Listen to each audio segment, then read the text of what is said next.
Whether you're a skeptic or a believer, join me, Rob McConnell, as together we'll investigate the world of the paranormal and the science of parapsychology here on the X-Zone Radio TV show on XZBN and the X-Zone TV channel on Simul TV.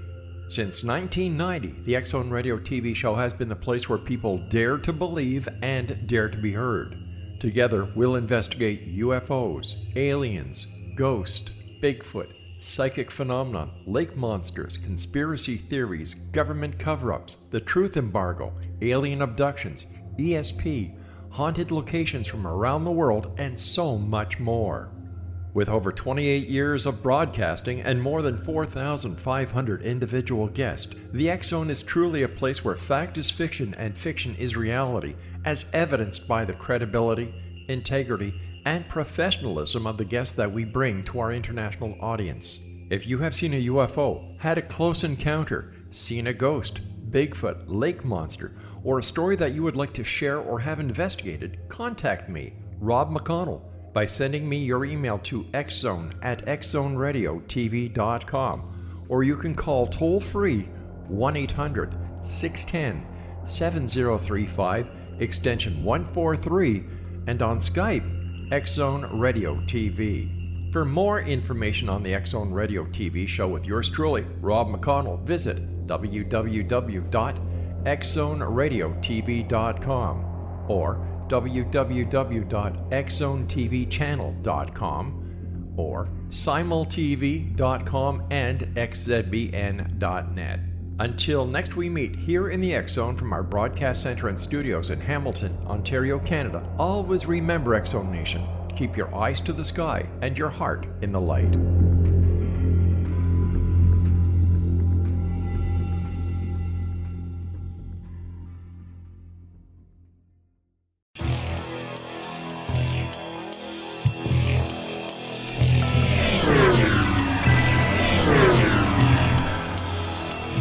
This is A Different Perspective with Kevin Randle. A retired U.S. Lieutenant Colonel, Kevin Randle has been studying UFOs for nearly 50 years. Kevin has investigated some of the most famous UFO cases in the world and has been consulted for dozens of documentaries about UFOs. Considered one of the leading experts into the Roswell UFO crash of 1947, Kevin has written more than 25 books about UFOs, including the recently published Roswell in the 21st Century. Now, here's the host of A Different Perspective, Kevin Randle.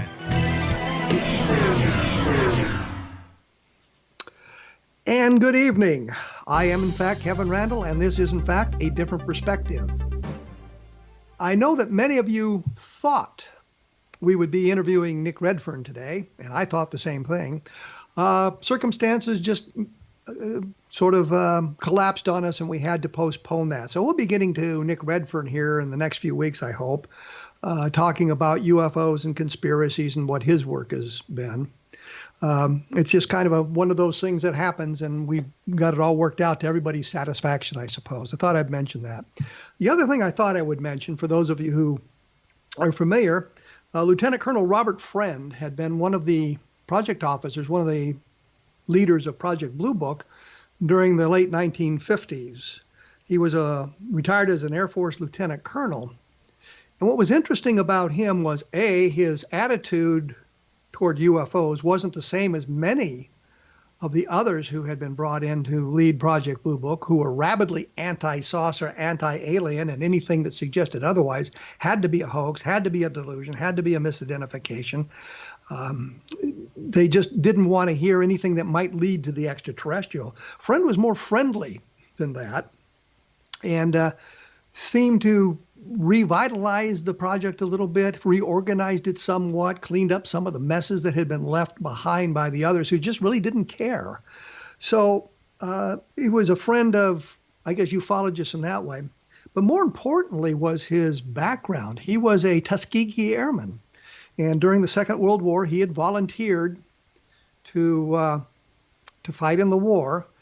Got the opportunity to go through the flight training. They had a special project they had set up in Tuskegee to see if the African Americans had the abilities to fly aircraft. Found out that they were just as good as everybody else, and in fact, some ways were superior. So he was a member of the Red Tail Squadron. You might remember that movie from earlier, several years ago, and he was one of the people who was involved in some of that. But he had a very distinguished military career in that respect, and I think that the thing that always bothered me about this was the number of African Americans who joined the American military during World War II. And I thought about that. If you look at the way things were in the 1920s and 1930s, and the way the African American population was treated, especially in the South, it always surprised me that so many of them had volunteered for military service during the war. And apparently, during one of the speeches he gave after people found out who he was and that he was a Tuskegee Airman, and they were more interested in that than, of course, the UFO aspect. But what one of the young men asked him why he had volunteered for that, given the circumstances, and he said, because I'm an American and it was the right thing to do. And I thought, what a wonderful answer for that. And I think a lot of the men came back thinking that the situation would change now that they had proven themselves in combat, although they had done it many times in the past. The 9th and 10th Cavalry, the Buffalo Soldiers, were all African Americans and acquitted themselves quite well in the desert Southwest and that sort of thing. So I think they came back with the idea things would change, and it took a couple of decades before the Civil Rights Act was passed, and more decades as everybody was working out those problems. But Robert Friend was an extraordinary man. He did, he was as brave as anybody you would expect in the Second World War. He was a fighter pilot escorting bombers on their raids in Germany and that sort of thing. So I thought I'd mention that Robert Friend had passed away, and that kind of left us with none of the people who had led Project Blue Book being alive today, with the possible exception of Carmen Marano, who we've talked to on this program in the past. And he kind of inherited by default, as I've said before. He was the only officer after Quintanilla left, and he was responsible for cleaning up the files and getting everything put away and winding down Project Blue Book. To his credit, he saved an awful lot of that material. He didn't get rid of it as he was supposed to. He thought it should be saved, and it's now in the hands of a number of ufologists, including Rob Mercer, who we've had on the program as well, talking about some of the things that he found in the files and the importance of that sort of thing. So we're now to the point where with Project Blue Book, we have very few of the people who served with Blue Book still alive, able to give us insight into how that operated and how things, I guess, evolved from the beginning, which was Project Sign, when people were in the Pentagon were panicking about the UFO situation, the flying saucer situation. They didn't know what it was. They didn't know what was going on. And they realized the possible threat to the United States. If it had been some Soviet invention, then it showed that we were wholly inadequately prepared to, counter any threat that the Soviets might have. So there was a great deal of angst in the beginning, and they wanted to find answers. And that was why Project Sign was created. In 1948, they had done a estimate of the situation, and they determined that the flying saucers were interplanetary, meaning they thought they were from another planet in the solar system, not realizing they would have to be interstellar. And when that report was forwarded to the headquarters of the Air Materiel Command, or up through the chain of command to the Air Force Chief of Staff, General Vandenberg didn't like it at all, rejected it and said this isn't right, and sent it back. And there was a great purge in the Project Sign offices, with an awful lot of the people being reassigned elsewhere and left in the hands of a couple of people who realized nobody really cared. So it fell into disfavor. The project was changed to Project Grudge. They weren't really doing anything. What they would do is a report would come in and they would kind of laugh about it. And they would try to figure out an explanation that would work. Any explanation worked, no matter how ludicrous that explanation was, and file it away. In the military, the attitude was, if you don't know what to do with it, you paint it. And if you can't paint it, you move it. And if you can't move it, you salute it. Or if it moves itself, you salute it. Or when all else fails, you throw it away. And that's kind of what was going on with Project Sign, which evolved into Project Grudge. But a general officer asked a question about a sighting that had happened, a radar sighting, a very good radar sighting at Fort Monmouth, and learned that he was being lied to. They weren't telling him the truth. So what he did was revitalize the project. He just got angry. And there's information about that in Ed Ruppelt's book, The Report on Unidentified Flying Objects, and Jerry Clark in his massive UFO encyclopedia talks about this and what was said and what was done. But General Cabell got extremely angry about that, and it dispatched people specifically from his office to investigate the Fort Monmouth sightings. And they eventually brought in Ed Ruppelt. And I always kind of felt sorry for Ed Ruppelt, too, because he's called back to active duty. He was a bombardier during World War II, and I think flew in the Pacific Theater. But he was called back to active duty for the Korean War. And what happens, he gets assigned to Project Blue Book. I'm thinking, if I'm recalled to active duty, I want to get into the fight. I want to get out there into the fight. But he ended up with Project Blue Book dealing with flying saucers. It was Project Grudge when he took over, then it evolved into Project Blue Book. But I think the consensus is that Ruppelt did a good job. He tried to find out what was going on. He really wasn't caught up in all of the politics of dismissing UFOs, and reorganized the thing. Once he left, it kind of fell into disrepair again, up to basically the end. It was just a public relations operation, which was designed to convince the public there was nothing to UFOs, and they would lose their interest in it, and the Air Force could close down Project Blue Book and wouldn't have to deal with the public end of it anymore. That, of course, didn't happen until much later. But, you're looking at the Project Blue Book and the way things went there. There's an awful lot of good cases in Project Blue Book that were mishandled, I guess you'd say, by the Air Force, by the investigators, because a lot of them just didn't really care about it. They didn't want to get involved deeply in it. They thought it was bad for the career. And we've seen some of that in recent weeks as we talk about some of those other things. But, Blue Book, if you go through the files, if you read them carefully, there are hints of things in there that other people haven't talked about before. There was something called Operation Horsefly, for example, which was an idea of bringing in a number of company-grade officers, lieutenants and captains, and using this as an opportunity to send them out and get them TDY pay and that sort of thing, investigating UFOs.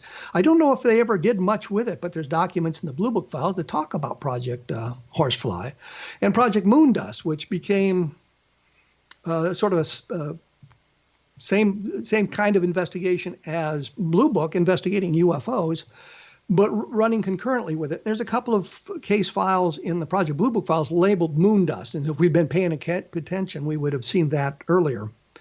But Blue Book really didn't do us any favors, and the Air Force didn't do us any favors, but we're learning some more things about that, and I think we're going to get into that when we come back right after this. And as I say, take a look at kevinrandle.blogspot.com, not Blue Book, and you'll find some information that relates to Robert Friend and his activities. And there's always a lot of stuff about Blue Book and what we've been able to find by looking through the files at that. So we'll be back right after this, so stick around.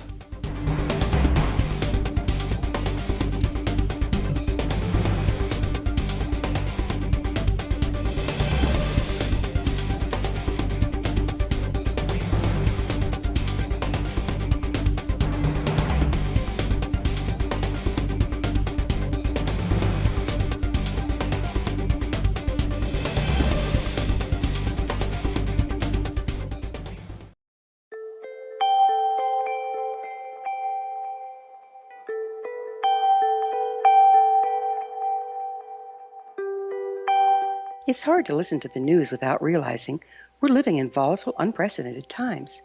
Yet never has there been such an opportunity to transform the human condition. As old structures fail, where can we find the guidance to co-create a better way?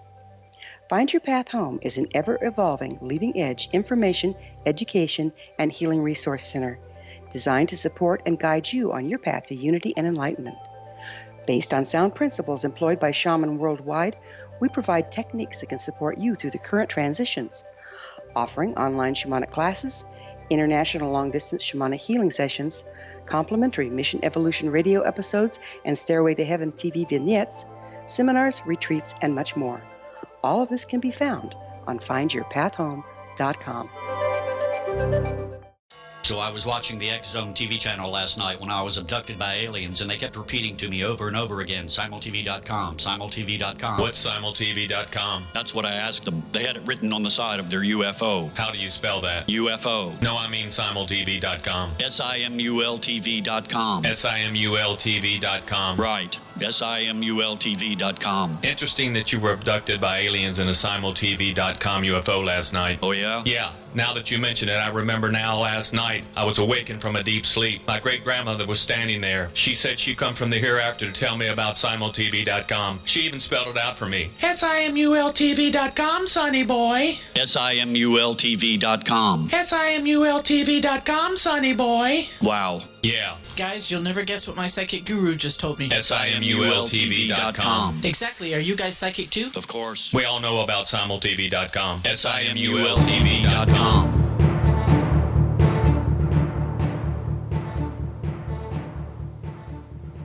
And I am back. As I said earlier, Nick Redfern and I have not been able to link up on the program today. We had some issues with communications, basically. It wasn't really anybody's fault, and we're trying to get that worked out so we can bring Nick on the program to talk about his work in ufology. When we left, I was kind of talking about Project Blue Book and how it had disintegrated. Other projects had been created that continued the investigation of UFOs. One of them was Project Moondust, and interestingly, that name was compromised in 1985. But it had a UFO component, obviously, and I bring it up simply because in 1985, when it was compromised, a number of people asked about it, and they said that name is no longer used. There is a new code name for it.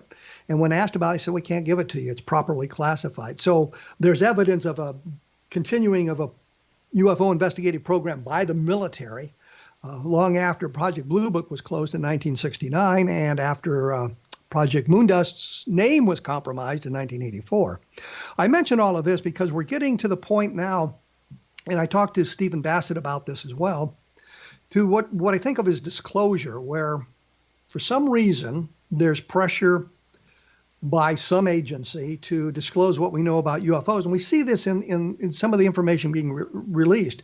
One of the things that came out just recently was a conversation, an interview between Dr. Eric Davis, who was a member of NIDS, which was a scientific investigative group that was financed, I guess, by Robert Bigelow. And he now works in another organization in the Austin, Texas area, I believe, and a Navy admiral named Thomas Wilson. Couldn't think of his name for a moment there, Thomas Wilson. And I've had a number of queries to me about what do I think of the interview with Thomas Wilson. Well, if you go back and you read it carefully, Wilson really doesn't say anything of importance. He's kind of fed information by Davis during the interview, and he kind of responds to it, suggesting that there was something else going on. But Davis supposedly sat down with this Thomas, Admiral Thomas, and discussed this, and the notes have been published. You can find them on the internet. I think I've linked to them on my blog for those of you who wish to read it, about the interview. But as I was looking back, I'd forgotten that Davis had been on another radio program, and he had mentioned the Del Rio UFO crash as being real.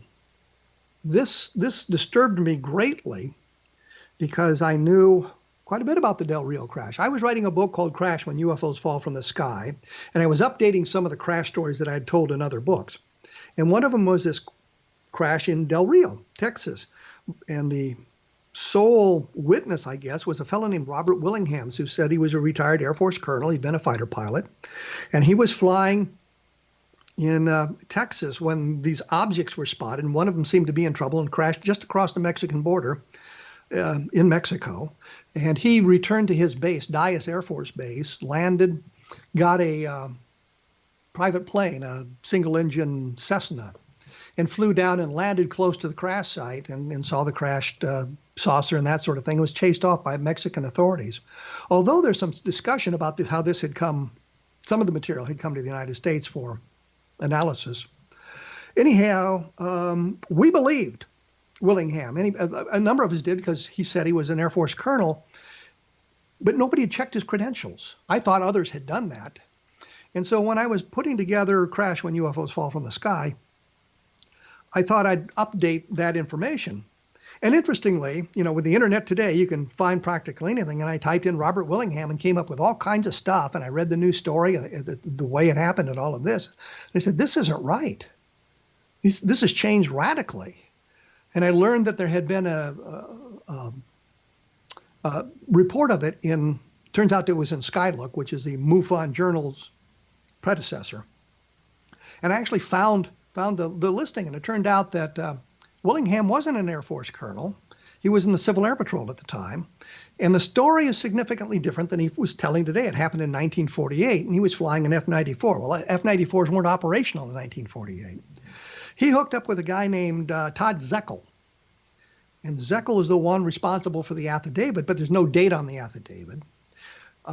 They misspell the name of Dias, and I'm thinking if you're stationed at an Air Force base, no matter what the name is, you're probably going to be able to spell it correctly. The F-94 wasn't operational in 1948 when he said this happened, and the date changed to December of 1950. So I decided I'm going to find out more about the Willingham, and there's a way to check military records of people. I found out Willingham had been, as he claimed, a veteran of World War II. He joined the military, the Army, in December of 1945. And for those of you who understand history, the shooting war had well ended long before that, and the Japanese had surrendered by then. But the war was not officially declared over until the middle of 1946. So if you joined in December of 1947, you were considered a veteran of World War II. And he, of course, embraced that without explaining the situation. But I could find no other record of him being a military officer. He claimed that he had been in Korea. He'd gone over as a radar officer and discovered that there were a couple of P-51s, F-51s sitting around not being used. So he and a friend took off and flew their own missions. And I'm thinking this is absolutely preposterous because as a military pilot myself from a combat environment, I knew that you couldn't do that because A, you had to check into the local area with the proper code words.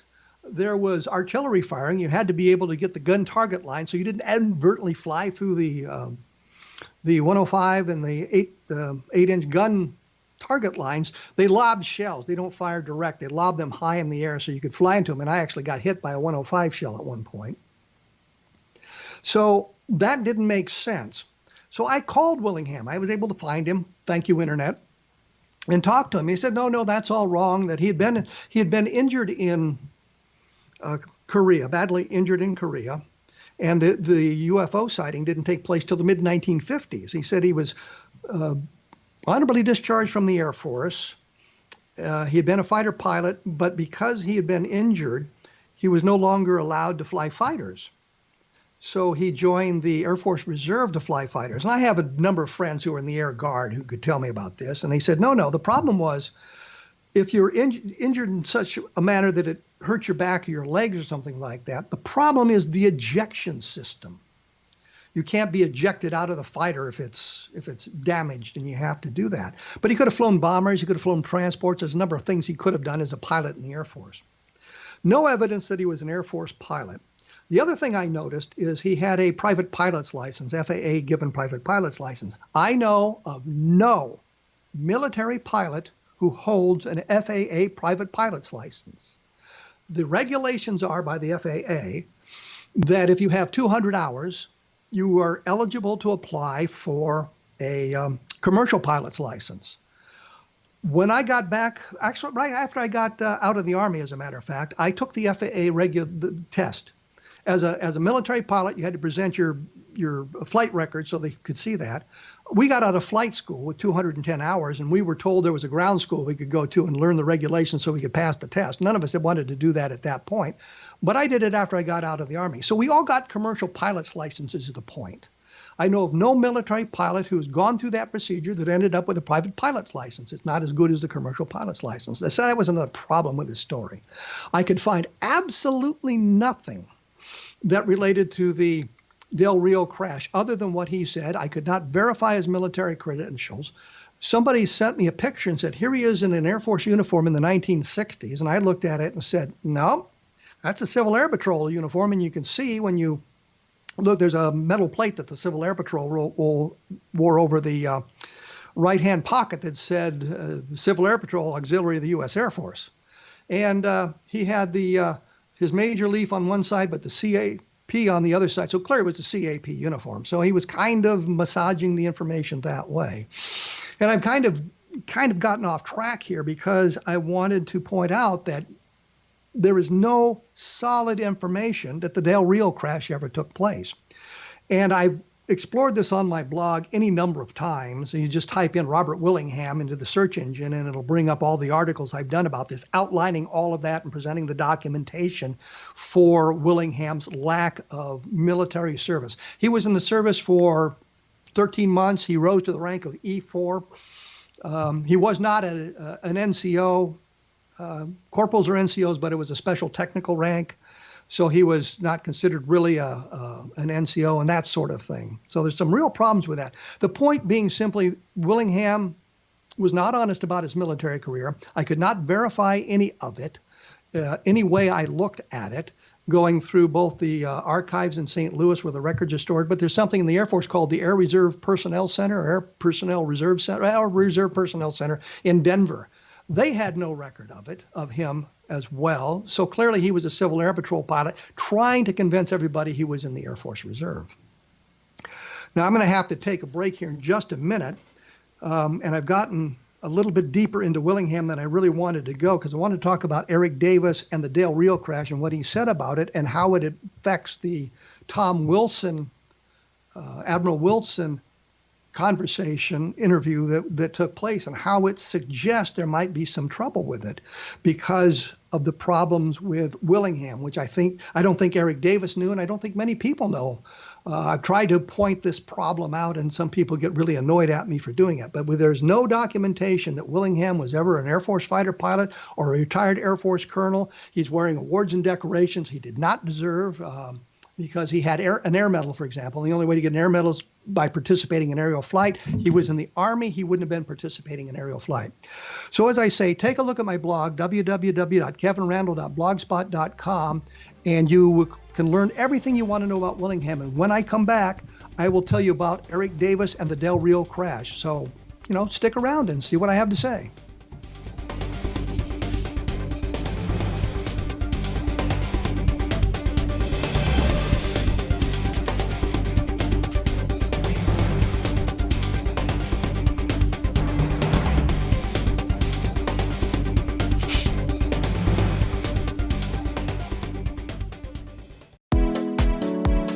How would your life change if you could develop the business and personal skills that you need in order to make more money?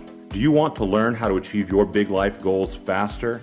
Then go to findhiddenmoney.com and get the Goal for It online course. The course teaches you how you can set and achieve your biggest goals while completely overcoming the roadblocks to your goals so that you can realize your dreams and imagine more success. Go to findhiddenmoney.com. Memorable dynamic presentations are a not-so-secret weapon in the business world. Do you have a powerful message that must be shared, but you haven't found a way to deliver that message? Do you want to be known as a top public speaker who gets amazing results? Are you ready to create and deliver your powerful message? Thomas Hides can help you create and deliver your speech to get the results you desire. Visit iconquality.com. Did you expect your business to flourish, but instead it plateaued or didn't get off the ground yet? Would you like to achieve massive goals and discover new sources of income within your business? When you're ready to experience that type of success with fast results, Cindy Hendricks is the business coach for you. Her work with entrepreneurs and business owners has been life-changing. To get you and your business where you want to be, go to imaginemoresuccess.com. Has the fear of public speaking stalled your business or personal life? What would you give to develop and maintain supreme confidence? Have an invaluable private program to always perform at your best. Imagine how you would feel. You can have all that and so much more today with Thomas Hyde's life-changing course called Number One Fear Unleashed. Visit numberonefear.com and be liberated from your fear of public speaking.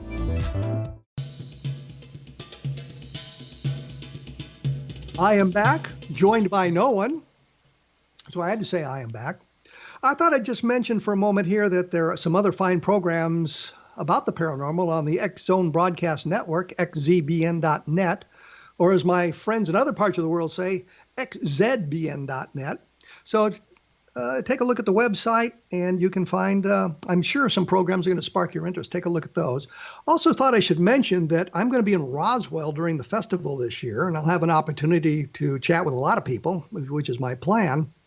So if you get down to Roswell, look me up. I'll be sitting behind a table or doing a presentation here and there. Ask some questions, chat, tell me what you've seen in the way of UFOs and that sort of thing. Might be kind of fun. When we went away, I had gone off on a tangent with Robert Willingham explaining why I don't accept the Del Rio UFO crash as important. So Eric Davis was telling people on other programs that the Del Rio crash is real. And you have to wonder, where did he get his information? Is he aware of it? I think what's happened is there are a few people still out there who believe that the MJ-12 documents, the original ones, are authentic, and the Del Rio crash is talked about in that document. It's the location is the El Indio de Guerrero area, just across the Mexican border, which is right in the Del Rio area. Del Rio is a bigger area and easier to spot on a map. So I believe that the Del Rio crash is a hoax, that Robert Willingham made it up, that Robert Willingham was not an Air Force colonel, was not a member of the Air Force, tried to convince people and convince the government that they owed him a pension for his service in the Civil Air Patrol. And I've seen the documents where he was talking about how they had met at one of the Air Force bases, and the Civil Air Patrol people met at the Air Force base, and that somehow translated to him being in the Air Force Reserve. Just so you know, the reason I was familiar with the Civil Air Patrol, I had been a cadet when I was in high school. We met at the United Airlines facilities at Denver Stapleton Airport. So we had really great classrooms and really great facilities that United Airlines allowed us to use. And a number of pilots for United Airlines were pilots in the Civil Air Patrol as well. So that's why I was familiar with the Civil Air Patrol. So Davis was talking about Del Rio. Now you have to wonder where he's getting his information. And if he's that confused about Del Rio, how accurate is his interview with Tom Wilson? Now, as I said, if you go through that, they talk about some of these things, some of these UFO-related things, items, and there's a hint that Thomas is confirming some of it. But the real point here, not Thomas, Thomas Wilson is confirming some of it. But the point is, Wilson has apparently denied that the interview is accurate. He said it didn't happen. And Steve Bassett and I talked about this as well. And I thought that, if the meeting did take place and they did discuss this material that would have been highly classified, Wilson would have had to deny the meeting took place. If it didn't take place, he of course would deny it took place. The only thing that would have made the people in the UFO field happy was if he said, yes, this is all accurate information. He didn't say that. There was another fellow there named Miller that was involved in this as well. He too has denied that this took place, this meeting took place, or the notes about it are accurate. So you have to wonder about this, given what we know about Del Rio, how accurate Davis's notes were.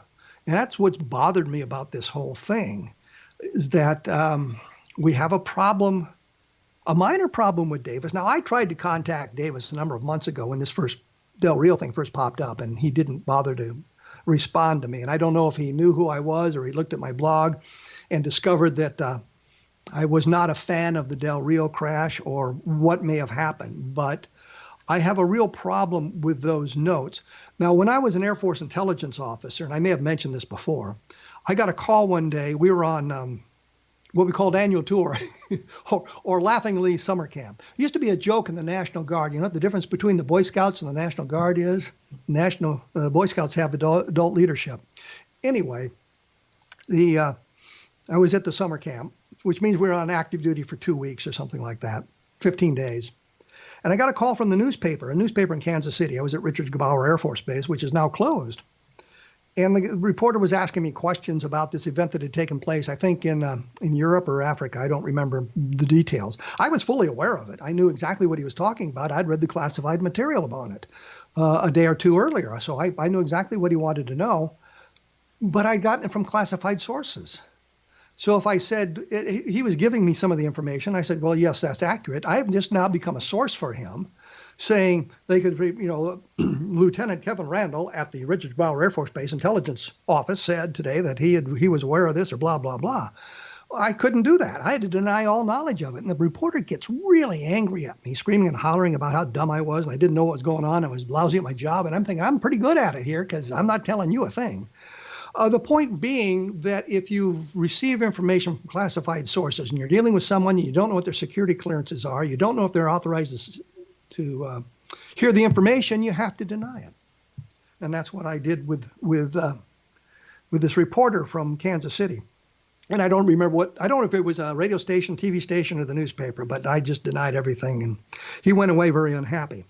And so we can understand Wilson denying it, Miller denying it. But that doesn't really mean anything to us.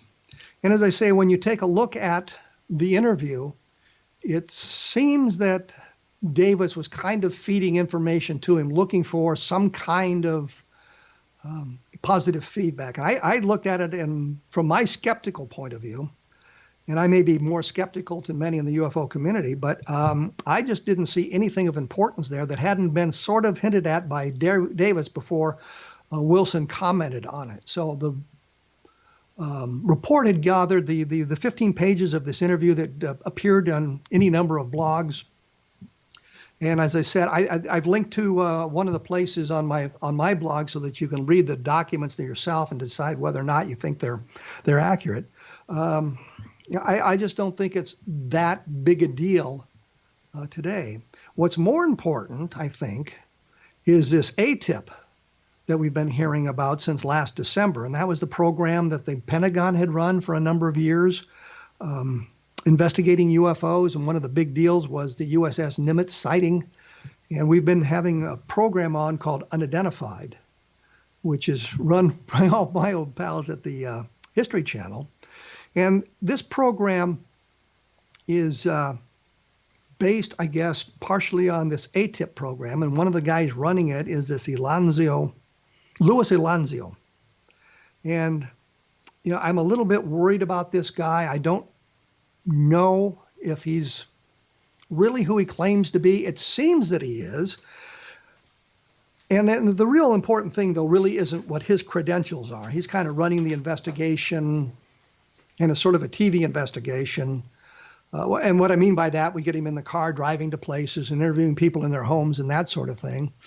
And we have these videotapes. In the first couple of programs, there's 3 of them showing this object that had been, I guess, caught on gun camera films or heads-up display or whatever. It was recorded by the aircraft off the Nimitz. This seems to show something very unusual that they couldn't quite identify. And the fighter pilots were a little bit mystified. And that's really the important thing. We've got the video, and it really doesn't show us much, and it doesn't tell us much, other than it is a blip seen on one of the displays. But then you talk to the fighter pilots. You have the fighter pilots saying, yes, I was there. I saw this. I did this. We chased it. This happened. That happened. That becomes more important than really Elanzio's credentials because you've got the guys who were there being interviewed. What annoyed me most about the program, they start with a female fighter pilot, And no, I'm not annoyed that it was a female fighter pilot. I was annoyed because her face is blacked out and her voice is altered. And it's one of those things where, well, she didn't want to hurt her career. And I'm thinking, they know what squadron you were flying with. They know when you were assigned to the Nimitz. It's not going to be hard to figure out who you are if the Navy wants to, exact retribution for blabbing about this encounter. And that was kind of the thing when I say, it's kind of a TV program as opposed to a good investigation. But she's talking about what she'd seen. And later on, we get the flight leader for that particular encounter. He's fully seen. We know who it is. He's given his rank, given his name, what he was doing, where he is now, and that sort of thing. I think he's out of the Navy. I think he's retired, which means he's sort of beyond their capability to extract retribution. He can talk about it. He doesn't have to worry about his military career being derailed. And that's one of the things that is kind of frightening about this whole thing, is that the people involved in this, and there's a number of people, and we'll get to those people in a few minutes here, are concerned about their military careers. And you have to wonder about that as well. What kind of pressure would be brought by the Navy or be brought by the Pentagon for people talking about these sightings? So that suggests there's something more important going on than just sort of an anomalous thing seen on radar and seen by the cameras on the jet fighters. So we'll take another look at more of this here in just a moment, because we're getting close to a break here. And I thought I'd mention just again to take a look at some of the other fine programs at the xzbn.net. I think you should take a look at that. I think there's some fine programs there. Take a look at www.kevinrandle.blogspot.com. And don't forget to take a look at Encounter in the Desert, which is my book about the Socorro UFO landing, which keys another thought. If I can get to it a little bit later, we'll talk about that. But I'll be back right after this.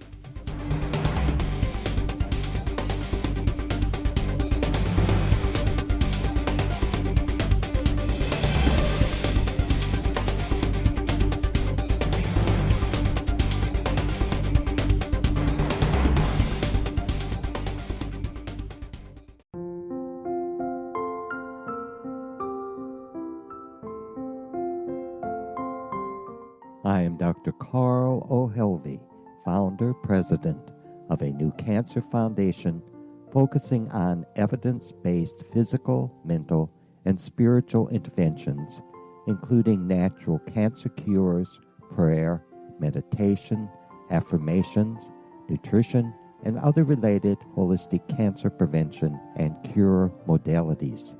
These are used in cancer education, research, and financing care. I ask for your help to continue this important work by donating at www.holisticcancerfoundation.com.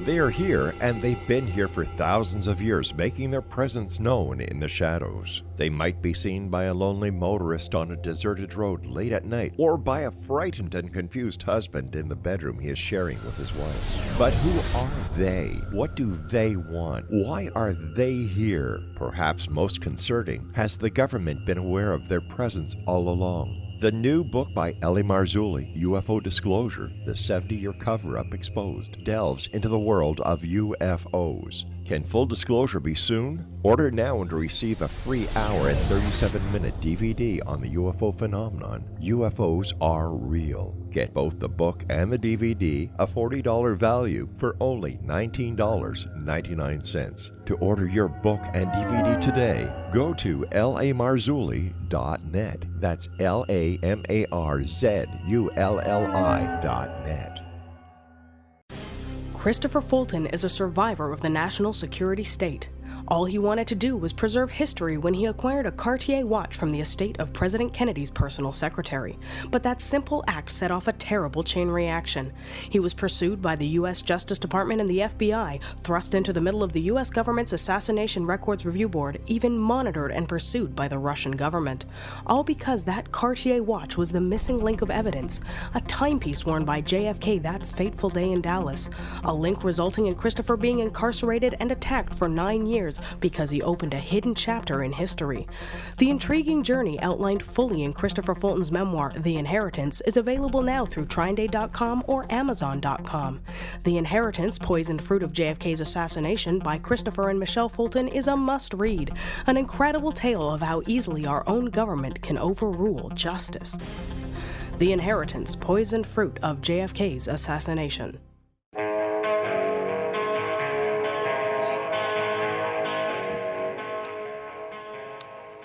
I am still here. I am still alone. We finishing up a couple of thoughts here now.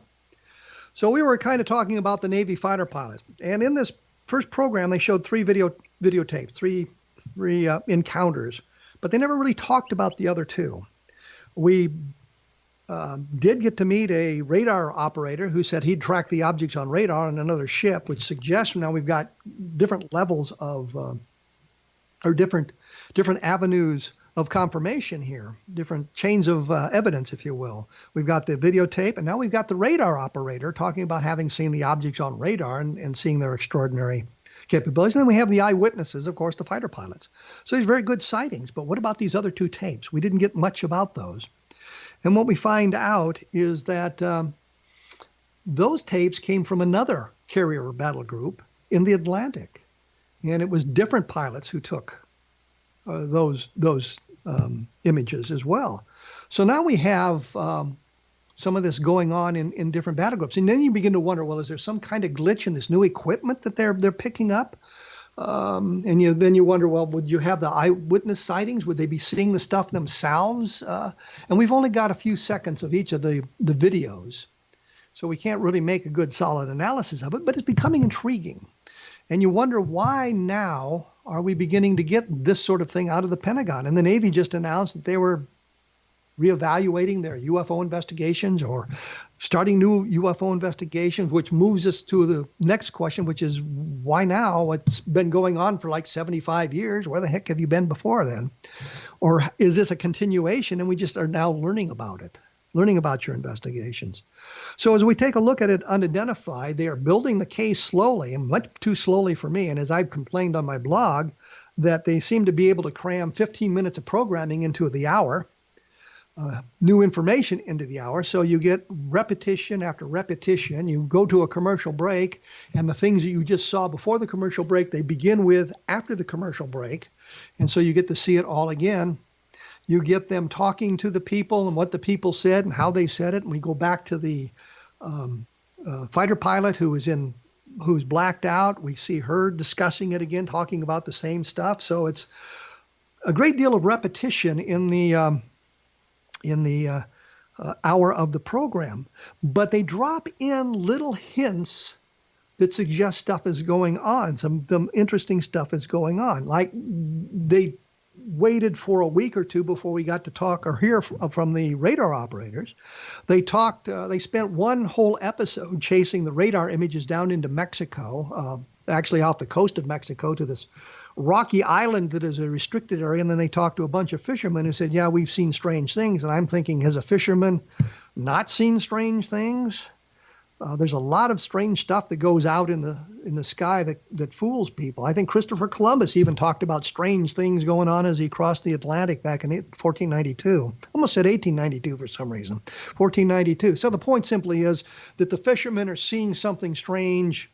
Isn't all that strange? I would like something, did they take photographs? Did they get any photographs? Do they have any kind of other evidence to suggest it's more than just the eyewitness reports?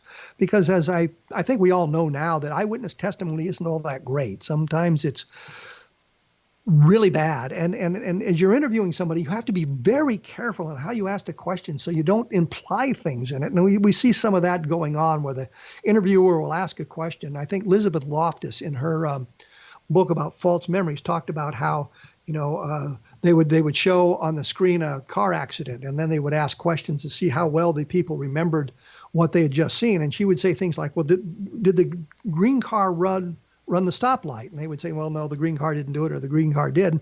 And the point was there was no green car.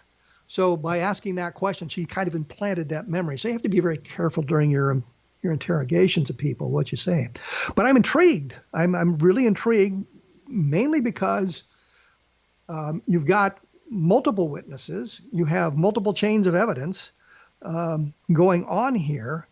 And the Navy is sort of underwriting this. They're sort of behind it somewhat. They're not doing anything to stop it. They're not doing anything to get the people to be quiet. Although in the last episode, they talked about how some of the people that they were going to interview had backed out. And the implication was they'd backed out for fear of their career. And I don't know whether it's their fellows just ridiculing, oh, you've been seeing flying saucers, have you, that kind of thing, or if there was really some kind of pressure brought to bear to limit the number of people talking about these events. So, you have to take a look at all of that when you're investigating these UFOs. There is a historical precedent for people being pressured to change their stories. I think in the Washington Nationals, we had which was the sightings over Washington, D.C. in 1952. And there was an officer who'd been in the radar room, and he went outside to look and saw something in the sky and came back and said, well, that's really weird. I don't know what I saw. But later I said, well, it was probably a star. And the implication there is, the suggestion is that he'd been pressured to kind of change his story to suggest it was a star as opposed to anything really unusual, thereby confirming the radar sightings. The whole thing is kind of interesting in that respect. So I think that we need to, I guess, look at it with a skeptical eye, but not with the debunker eye, which means, well, there is no alien visitation, ergo, that can't be alien visitation. Therefore, it didn't happen the way it's been presented. And that's a real possibility. But you've got the people involved saying, yeah, this is really what happened to me. So you've got to take a look at all of that. The one other thing I wanted to talk about, which really gets us away from, I guess, disclosure and some of the other things I've discussed here, are reviews of books. And the thing that annoys me about this is the egalitarian nature of the reviews. You do not have to have any kind of expertise to review a book. And I mention this because I've gotten a couple of reviews on my books that it's clear that the person didn't read it, and they're reacting to my name on the book. And one guy, I think when Roswell in the 21st Century came out, the guy said his review was, this book is crap, or this book is no good. There are no aliens. And my response was, you didn't read the book, did you? Because if he read the book, he would have understood what I was trying to say in that book about the Roswell crash and where the investigation stands today in the 21st century. What we know today that we didn't know 20 years ago or 30 years ago, what we know today that we can prove about the case. It's not nearly the robust case we thought it was, but there's still some intriguing things about the case. And that kind of bothers me. And another fellow, no matter what book I wrote, he didn't like it. It was terrible. And he says, well, I've done nice reviews of other books, but he was saying, he said, don't read this book because Kevin Randle is a debunker. Well, no, I think of myself as somewhat of a skeptic. I think of myself as someone who goes where the evidence leads me. So I don't have a preconceived notion. Oh, I might enter an investigation. I entered the Roswell investigation, for example, thinking that we would find the explanation. It'd be some kind of a balloon project. And I thought that right up until the time I talked to Bill Brazel. He being the son of the rancher who found it, and it found some of the debris himself, and his descriptions of what he told me didn't fit with anything that I'd ever heard of, which isn't to say that there wasn't some kind of experiment that we don't know about or something like that. But the point simply is, I realized it wasn't a balloon. And I remember as we were driving back to Albuquerque to catch the airplane to go home, I mentioned to Don Schmidt, there's a lot more that we need to do. We need to come back for another investigation because a lot of the things hadn't worked out. But what I'm trying to say here is that I go into the investigations maybe with a bias toward the extraterrestrial, but my eyes aren't so closed that I don't see where the truth takes me. And oftentimes that really annoys people. They want me to validate their belief structure, and if I don't do that, they become angry. Or if I've not solved the case, they become angry because can't you see this explanation right here in front of you? Well, no, I really can't see that because I don't read it the same way. And I think in any investigation or anything you're doing like that, you're going to have that kind of variation. I mean, people are going to interpret the information the way they want. In fact, my PhD dissertation was about the identification of anomalous stimuli, meaning simply, if you saw something strange in the sky, how did you identify it? And it turned out that if you believed in UFOs, well, it might be a UFO. If you believed in ghosts and other sort of paranormal phenomenon, that's what you came up with. You identify these anomalous stimuli in the way that fits into your belief structure and makes you more comfortable, I suppose. And if you want to believe it's aliens or hope that it's aliens, then that's the direction you go. And we have to be careful in the investigations when we do that, when we're looking at things, so we do not just jump at the conclusion we want to see. We have to ask the extra question. And Carl Flock had interviewed a couple of the one of the firefighters for Roswell, and got the information that the firefighters hadn't gone out there, and said that, well, that turns Frankie Rowe's story into nonsense. I interviewed the same guy and got the same explanation that there was nothing. The fire department didn't go out there until I asked a subsequent question, which was, did you know Dan Dwyer, Frankie Rowe's father? And he said, oh yeah, he went out there. Carl didn't ask the question. He asked a follow-up question. So the point simply is you have to take the investigation where it goes, and that's what I attempt to do. So sometimes when people are reviewing the books, they're annoyed because I do not validate their belief structure, or I come to a conclusion that they do not accept. So there you go. I just wanted to mention that because some of these reviews annoy me, and as a writer, you want everybody to like your stuff. You realize that not everybody's going to like your stuff, but if you're going to review a work, you ought to at least be fair in the review and not bring your own personal animosity toward me into it, I guess is what I'm saying. I will be back next week with another edition of A Different Perspective. So look us up and give a listen. Thank you.